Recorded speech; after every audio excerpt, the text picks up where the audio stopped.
Do you know what this is all about? Do you know why we're here? To be out. This is out. And out is one of the single most enjoyable experiences of life. People, you know how people talk about we should go out? This is what they're talking about. This whole thing, we're all out now. No one is home. Not one person here is home. We're all out. There are people trying to find us. They don't know where we are. Did you read? I can't find him. Where did he go? He didn't tell me where he was going. He must have gone out.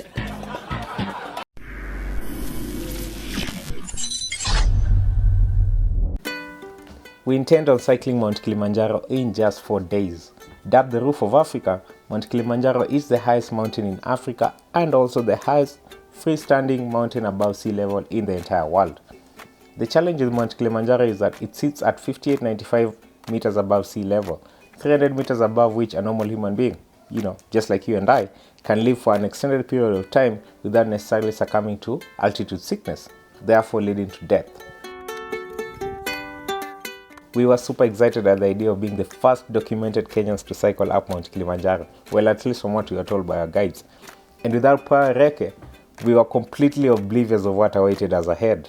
It's however interesting to note that Mount Kilimanjaro has a dedicated cycling lane from the bottom all the way to the top, which is pretty cool. I think Mount Kenya tunafaa kufanya majambos, tuwaige kidogo at least to attract, this type of activity on our own side.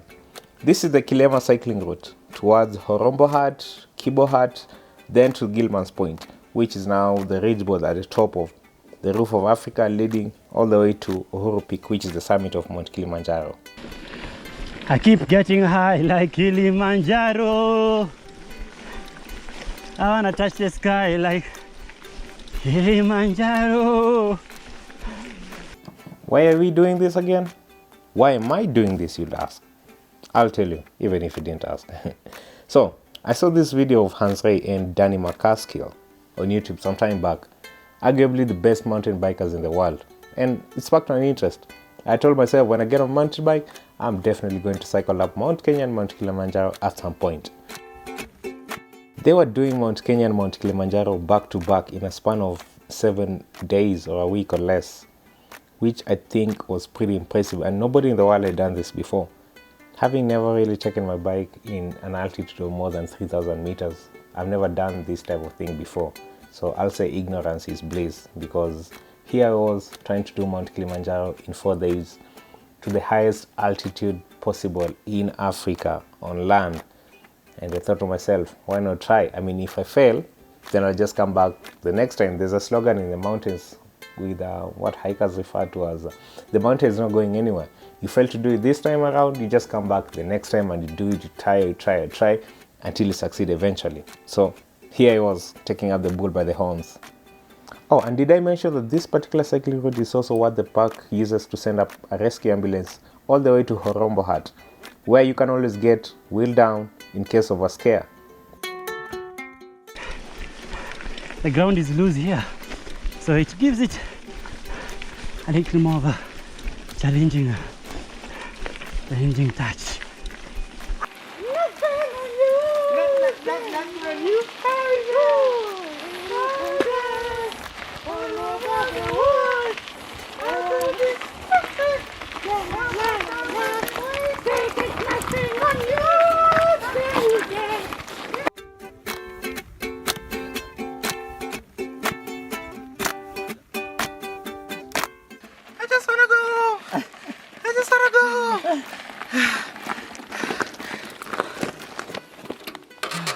Where are you going? Home. We started this biking rather late into the afternoon. This was around 2 p.m. if I'm not wrong, which was a terrible idea. Reason being, we are starting off in the rainforest during a rainy season. So very high chances of getting rained on. There's nothing desirable as getting rained on during a hike. I hate that to the core.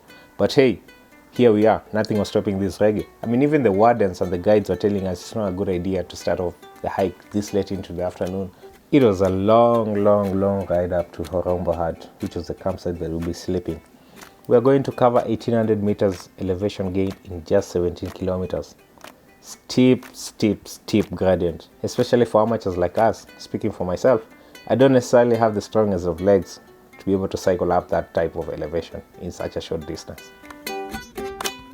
The sun was setting very fast, and in no time it was dark and cold. At this point, we were about 7 kilometers away from Horombo Hut. We stopped to have a little snack, leftovers from lunch. Okay, back to that unpreparedness I mentioned earlier. Nimechoka na sinzia tu. Hatufiki, tunaona hiyo taya camp lakini hatufiki.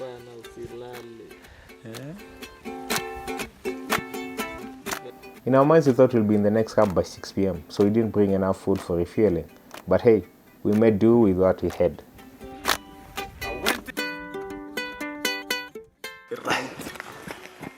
Vipi mkwaje? Baridi. Na bado. Na bado. Saa moja unusu. Bado.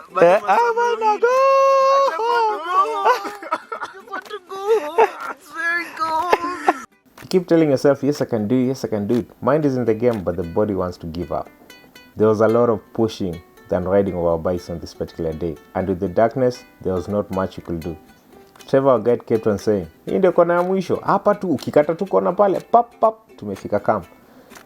He kept on saying this for like 50 more corners, to a point where you're like, okay, acha kutudanganya, it's okay, we've accepted our fate. Acha tu tujisukume pole pole until you get there. Well, it kind of boosted our morale kidogo, ain't gonna lie. So here we were, strolling our bikes, pushing our bikes, very nice and gently, slowly. We could, at this point, you could see Horombo Hut. You could see the lights at the camp. So it gave us a bit of hope that, okay, we are about to descend to the camp. Finally, we made it to the camp, just 10:15 p.m. 8 hours later, set a lead and hit the sack. What a day. Given that this was a bike and hike expedition, we'll rest and explore the following day as we wait for the hikers to join us. They had used the Marangu route. Waking up above the clouds, it's a feeling that you never get used to, no matter how many times you do it.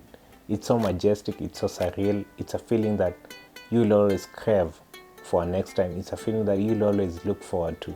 And this particular day, the sun was out and the sun was showing off. Given that we're waiting for the hiking group to join us today, it meant adequate rest and acclimatization was on the menu for us.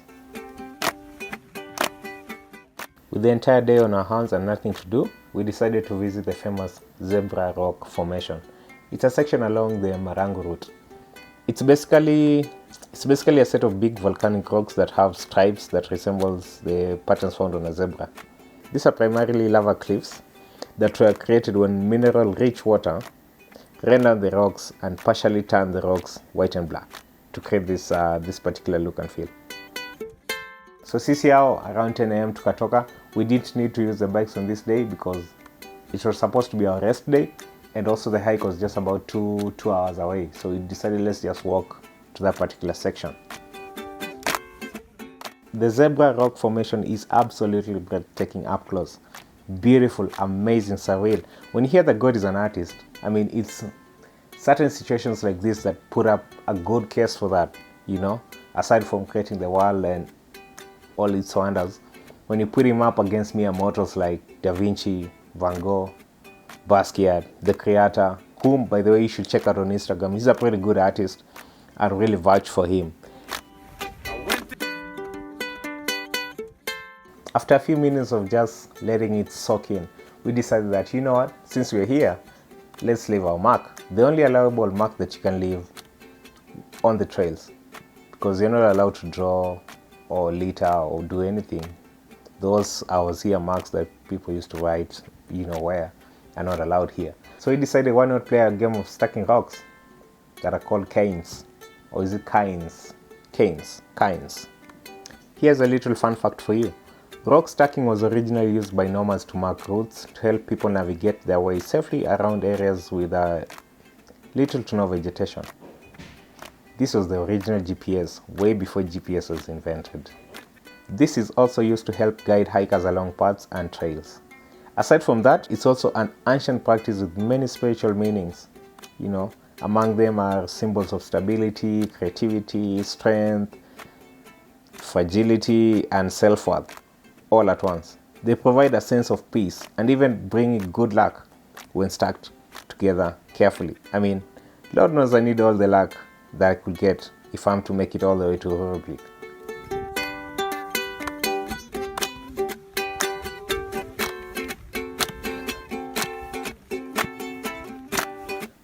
Well, time to go back, meet up with the rest of the gang, and prepare for day 3. We've acclimatized very well. So far so good, no breathing issues or sickness whatsoever, nothing. That kind luck is proving to be very effective, working, it's encouraging. I'm hoping this luck stays and pushes and carry on with me all the way to the top.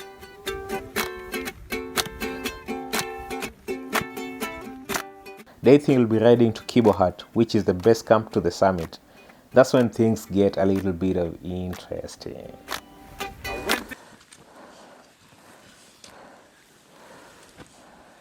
Wacha kauniwe.